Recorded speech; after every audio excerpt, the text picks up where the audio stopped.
તો કર્મ માર્ગમાં કદાચ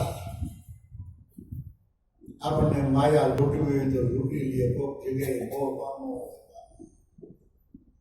કોઈ ઘાટ, કોઈ રંગ, રૂપ, પદાર્થ. કારણ કે આ જગત બહુ રંગીલું છે, અનંત ને અપાર ભાતી છે. પણ એ બેની વચ્ચે હાલવાનું ધ્યાન માર્ગ એ આત્મ માર્ગ છે, ધ્યાની બને.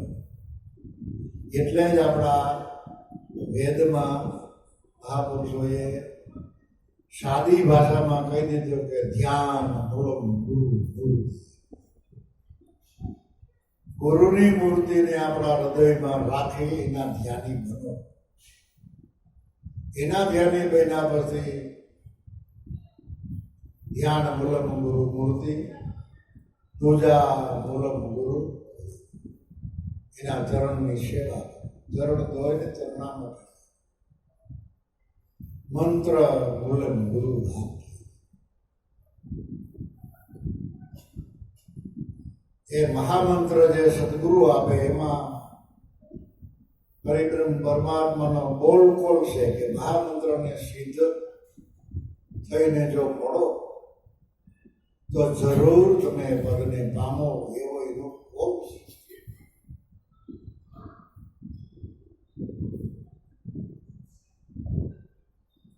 અને મોક્ષ મૂલમ ગુરુ. સદગુરુની કૃપા મેળવવાના આ ત્રણ ઉત્તમમાં ઉત્તમ સાધન: ધ્યાન, સેવા અને સમજ. સ્વરૂપને નિષ્ઠા કરવા માટે, સ્વરૂપ નક્કી કરવા માટે સત્સંગ, સેવા અને સમરણ. તો સત્સંગ, સેવા અને સમરણ કરે કોણ? એના સાધન શું? ખેતી કરવી તો ઘર રાખવું પડે ને, ક્યારેક ખમાર દેવો પડે, ક્યારેક કર્યું આંકવું પડે, ક્યારેક દંતાને વાવણી વાવવી પડે. તો સેવા કોણ કરી શકે?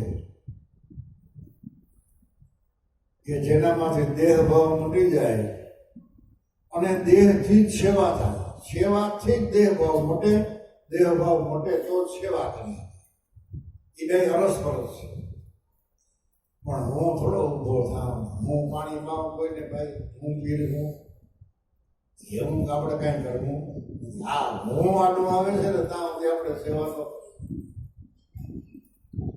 હું પણ આને મૂકી દઉં અને તુહીના મોટો જાપ. જેટલી બને તેટલી આપણી હેસિયત પ્રમાણે શરીરથી સેવા કરવી.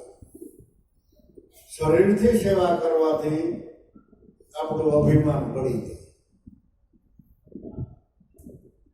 કેટલા માણસો બેઠા, મારે પગે લાગવા જાવ, મારે પાણી પાવું, મારે પાથરણે પાથરવું, મારે પીરસવું. એ અભિમાનીઓ શું કામ નથી? અને સંતો છેલ્લા શ્વાસ સુધી સેવા કરે છે. વિચારો તો ખરા કે જ્યાં સુધી સેવાનો પીરિયડ હાથમાં હતો ત્યાં સુધી સેવા કરી. પછી ગુરુના ચરણમાં રહી અને શબ્દથી સેવા કરી.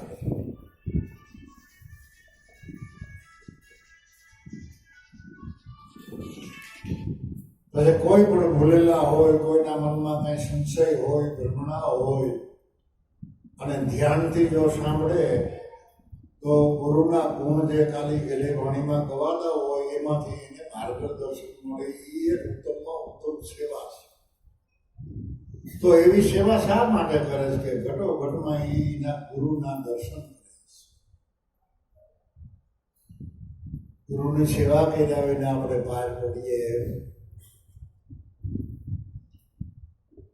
खुदा सेठ सबका किया हाट कबका वसीला है रबका उसे धीर धारे सुबह शाम देता नहीं दाम लेता न करता फजेता न मिलते को मारे, दिया सोई लखता हिसाबों में रखता, बिना हक नहीं बकता, मुराद न कहे अपड़ कैसे फरता, खुदा बादशाह पकड़ सिर डारे। મુરાદન એક મહાન સંત થઈ ગયો મોમેન્ડે. કેવું એનું નિદાન પુના કે આપણે હું ભાઈ કોઈને રોકલા દઈએ કે હું ખુદા પરમાત્મા આખા જગતને કોઈ પણ જીવને ભૂખો ન રાખે એનું રસોડું કેવું છે. એટલા પાણીમાં જીવ, દરિયામાં એટલા, પૃથ્વી ઉપર એટલા, જંગલમાં એટલા, આકાશમાં એટલા, કેળીને ત્રણ હાથીને હારો, હંસને મોતી, ડેડકાને ગારો, ચાર પગાને ચારો, જેને જે ખોરાક જોઈ એ ટાણીને ટકે પૂરો પાડવો, જેમ તેમ વાત છે. એટલું પાણી, એટલો પવન, એટલો પ્રકાશ, એટલું ફળ, ફૂલ, અનાજ કેટલું આપે છે. ખુદા શેઠ સબકા, બધાનો આપણો હેઠ છે બોટાવાનો. ક્યાં હાટ ખબકા, એની દુકાન ક્યાં છે કે સમિયાનું કોઈ દી ખૂટતું નથી, એને મોદીખાનું કોઈ દી ખૂટે નહીં, પાછી દુકાન બંધ નહીં.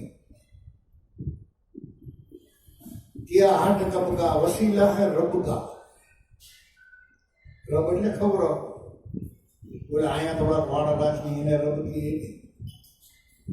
વસીલા હે રબકા, ઉસે ધીર ધારે. તમારી પાસે પૈસા હોય તો ભલે, ન હોય તો ભલે, તમારું નામ દો એટલે તમારે જોઈએ તો માલા. પછી સુબો શામ દેતા, નહીં દામ લેતા. પૈસા તો નહીં લેતા, સવારે આપણને ખાવા તો સાંજે દઈએ. સુબહ શામ દેતા, નહીં દામ લેતા, ન કરતા ફજેતા. પાછો આપણો ફજીતો ન કરે કોઈથી કે તું અવતાર વયા ગયા, કેટલા અવતાર થયા, તું ખાસો પણ કોઈથી બિલ ભરવા આવ્યો. પવનનો બિલ નહીં, પ્રકાશનો બિલ નહીં, પાણીનો બિલ નહીં, એટલો અનાજનો બિલ નહીં, ફળ ફ્રૂટનો બિલ નહીં. કોઈ દી કઈ એવું યાદે નથી આવતું કે આ કોણ ખવડાવે. અને કોક હગાવાલા બાંધી લેજો જે 20,000 ઉછીને. જેથી મહેમાન તમારે ઘેરે છે ને તેથી જ ઉઘરાણી કરવા કે ભાઈ પેલા પૈસા નો પીડું 5 વર્ષ થઈ ગયા, પછી તો કરે આવો કેનો કરે. આપણે એમ થાય પહેલે કર્યા લીધા ત્યાં મહેમાન હોય તેથી જ ઉઘરાણી કરે, કા બજારમાં ઉઘરાણી કરે. અને આ તો અવતારોના અવતારથી આપણે ખાઈ, એટલું પી, એટલું ઢોરી, એટલું બગાડી, તોય ન કરતા ફજેતા. એટલા અવતાર વયા જાય ને એટલું ખાતું તો એમનો ફજીતો ન કરે. અને પાછો ન કરતા ફજેતા ન મિલતે કોઈ મારે.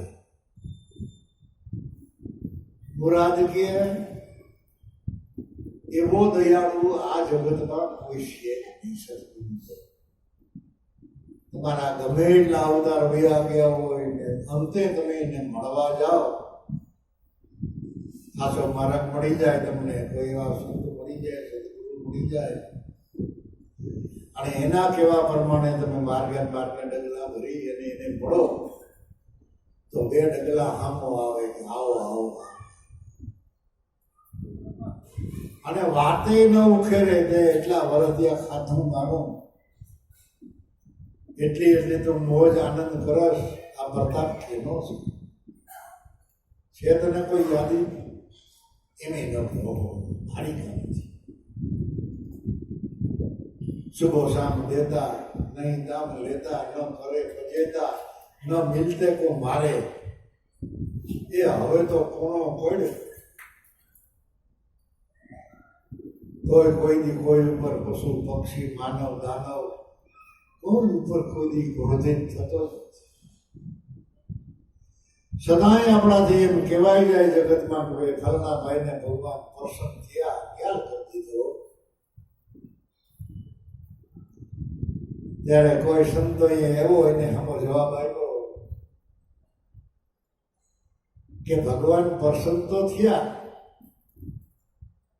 પણ ભગવાન પ્રસન્ન કેદી નથી થયા, કેના ઉપર એમ તો થયું, કેના ઉપર એ પ્રસન્ન નથી? એવો તો એક દાખલો આપો. એ ભગવાન તો મારા બાપ કાયમની માટે પ્રસન્ન છે. બધે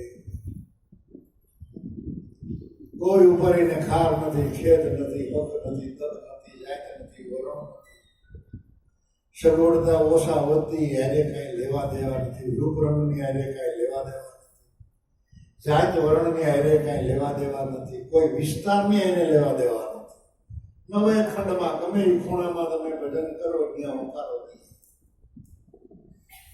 કેવડી એની મહેરબાની છે. આનું નામ ભક્તિ. ભક્તિનો અર્થ તમારી જે પૂર્વાંતરની જે ગતિ અને એ ગતિમાં તમારે અત્યારની જે અંતર ગતિ છે એ બેની એક ગતિ કરો. સંસારનો મત છોડી દો, અગાવાલાનો મત છોડી દો, શાસ્ત્રોનો મત છોડી દો, બહારનો મત મૂકીને તમે સંત મતે હાલો. સર્વે સંતોનો આ એક જ મત, સર્વે સંતોની એક જ ભલામણ કે તું દેહ નથી, નથી, નથી ને નથી. તું શુદ્ધ બુદ્ધ મુક્ત ચેતન આત્મા છે. તો આત્મા એ પોતે જ પરમાત્મા છે અને પરમાત્મા એ પોતે જ આત્મા છે. પરમાત્મ છે, આત્મદર છે, આત્મ મધ્ય મેં હાલે શ્વાસા. જેમ સૂર્ય મધ્ય કિરણ અને કિરણ મધ્ય હે પ્રકાશ. જેમ સૂર્ય એના કિરણ અને આ પ્રકાશ એ જરાય જુદા નથી. પણ આ પ્રકાશ છે ને એ તમને પુરાવો આપે છે કે સૂર્યની હાજરી છે. સૂર્ય ન હોય તો પ્રકાશ ન હોય ન હોય. તો સાદી સીધી વાત કે તમારામાં મારામાં ઘટોઘટમાં જે શ્વાસા હાલે છે એ શ્વાસાનો રોમે રોમમાં પ્રકાશ છે અને શ્વાસા હાલે એની સાબિતી કે તમારામાં પરિપૂર્ણ પરમાત્મા ચેતન આત્મા હાજર છે.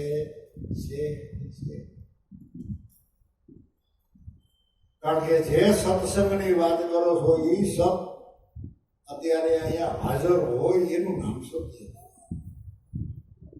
અને એ કોઈ દી ભૂતકાળ બનતો નથી.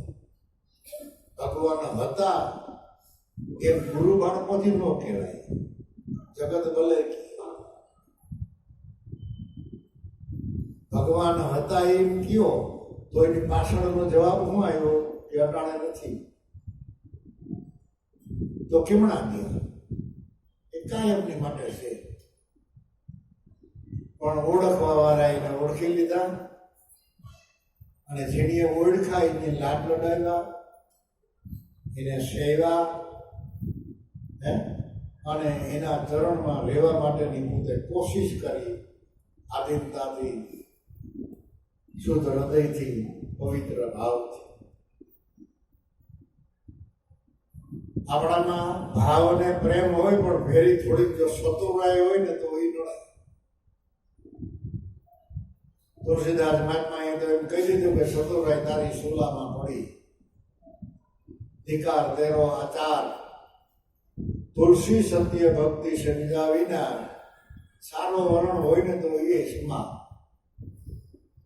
કદાચ ઊંચા વર્ણનું કદાચ કોઈ વ્યાખ્યા કરતા હોય ને એવો જો પાવર કરતા હોય તો તુલસીદાસ મહાત્મા કે એ બે ભાવ વાળો છે, પદ વાળો છે. એ સત્ય ભક્તિને સમજી શીખો. સતુરાયને શું કરવું? સુલામાં નાખો. તુલસીદાસ મહાત્મા સતુરાય તારી સુલામાં ધિકાર તેવો અસાર, ઉષા આચારથી જીવન શું કરે?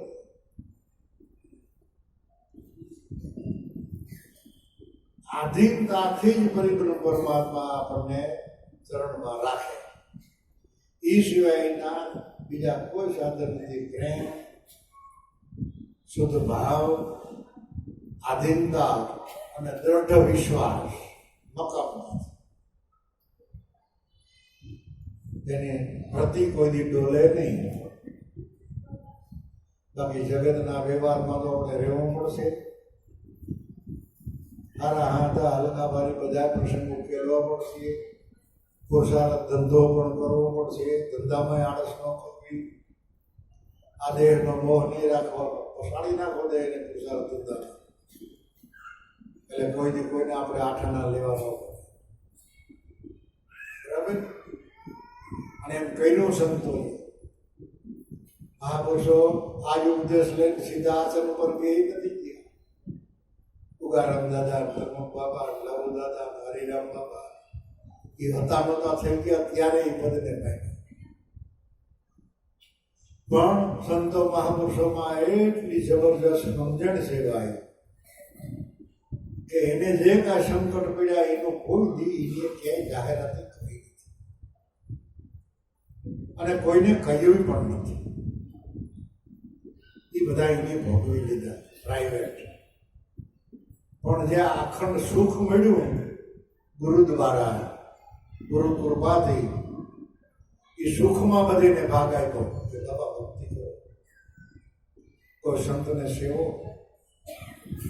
આજુબલા ભાવથી. અને હું પણ આને છોડી દઉં તો તમારો ઉદ્ધાર થઈ જાય. નહીંતર તો આ જગતમાં એમની કૂટાઈ પીટાઈ તો જવાના છે. રહેવાના તો કાંઈ છે રહેવાના. જ્યાં કોઈ દિવસ ધર્મ ન હોય એવી ભૂમિકા આપણને ગુરુ મહારાજે બતાવી છે. અને ભાવથી ભક્તિના માર્ગમાં હાલો. ખાવો, ખોરાવો, દાદા મેકરણે હિંચીએ તો ખાઓ પીઓ, ખીલા દો લાભ ગણો ને લો, અરે ચિંતા માનવી હિતે રેના નહીં કહો. દાદા મેકરણ કે ખાઈ લ્યો, પી લ્યો, ખોરાવો, એ પ્રેમથી ખીજાતા નહીં. આ બધા આવ્યા મારા પીટીએ મારે બધા રોટલા કરવાનું હવે એવું હોય મેળે બેસી જાય ને ખાઈ લે. એના બાપુ ખાય અનાજ ખાવાવાળા અનાજ ખાય, આપણને કોઈ ખાઈ ગયું. અને ખેતી તમારા ઘરમાંથી અનાજ ખૂટતું ભાઈ નથી આપી દે. ધોવાયું થતું આવે છે. છતાં આ જીવને થોડીક કઠણાઈ છે ને આ જીવને થોડીક ઊંઘની ઓછી છે. એટલે ભલો પાત છોડતો, કારણ કે ટેવ જાજા સમયની પડી ગઈ. એટલે નિર્મળ બનતો, ખાઈ લ્યો, પી લ્યો, લાભ લઈ લ્યો. લોક આ લાભ લીધા જેવો છે. ફરી જિંદા માનવી દાડો મેં રાખી આપણે મરી તો જવાના છીએ. તમે આ શું બોલશો તો મરી જાઓ, ખબર બોલશો તો મરી જાય, પૈસા હું ખર્ચ્યું તો મરી જાય, વાપરશો તો મરી જાય. રહેવાના જવાનું તો સહી. તો આનંદથી ખાવ પીએ, ખવડાવવાનું. મારી ચિંતા માનવી હિતે રહેના નહીં. અહીં કોઈ રહેવાનું નથી. આ દેહધારી બધા નાશ થવાના છે. કેટલા આપણે આ ખંભે ઉપાડીને મૂકીએ છે. મા બાપ ગણિત છે. બીજાને ઢીકો મારે તો હા કાઢી નાખે એવા શરીર જેના હતા એ રિયા કોઈ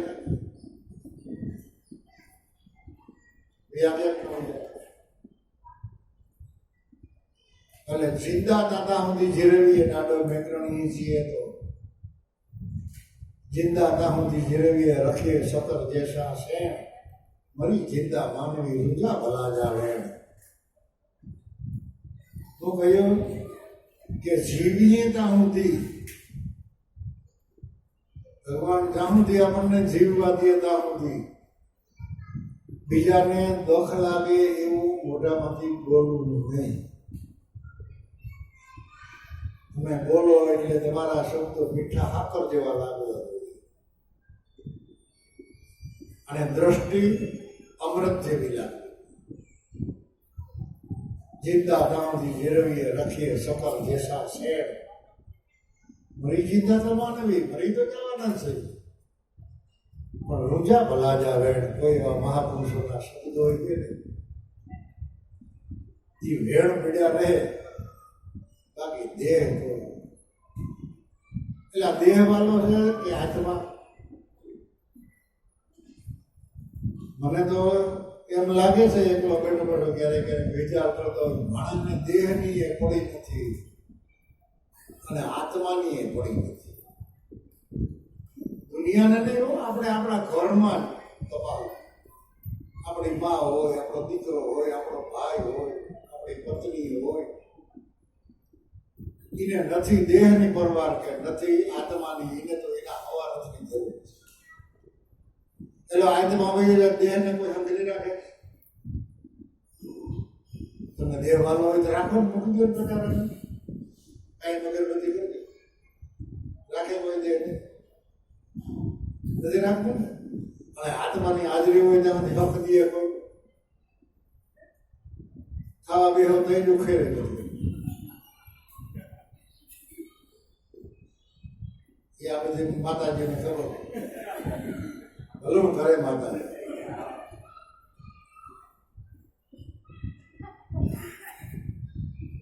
અને અમુક વીતી હોય એને ખબર હોય, વીતી ગયેલી હોય ને આત્મા હોય ત્યાં સુધી આત્મા પ્રત્યેની કાંઈ લાગણી હોય